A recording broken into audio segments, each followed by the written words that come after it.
ეს იყო მეტად მძიმე, მეტად რთული, მაგრამ იმავდროულად მეტად საპასუხისმგებლო პროცესი, რომელიც საბედნიეროდ საკმაოდ წარმატებულად დასრულდა საქართველოში, რის შედეგადაც ჩვენ გვაქვს დაწესებულებები, კლინიკური დაწესებულებები, კლინიკები, რომელიც თავიდან ბოლომდე შეიძლება ითქვას, რომ თანამედროვე მათ შორის ევროპული სტანდარტების თავსებადი არის.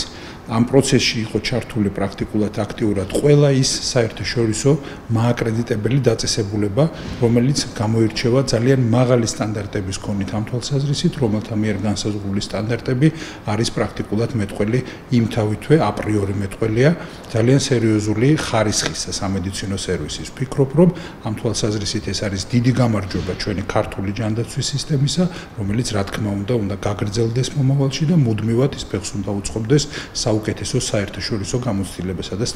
Wir sind sehr stolz als KTQ, die Kooperation für Transparenz und Qualität im Gesundheitswesen in Deutschland, hier als Gast beim Minister für Gesundheitswesen in Tiflis sein zu dürfen.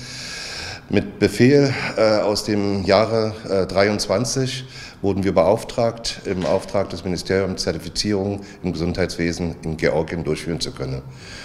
Das haben wir über 70 Kliniken bereits zertifiziert. Viele staatliche Kliniken sind dabei, die erfolgreich das Zertifizierungsverfahren abgeschlossen haben. Und wir denken auch mit unseren Aktivitäten hier in Georgien einen weiteren Meilenstein gesetzt zu haben für die weitere Entwicklung des Gesundheitswesens, für eine bessere Patientenversorgung und für gute Zeiten, die wir für weitere Zusammenarbeit nutzen wollen.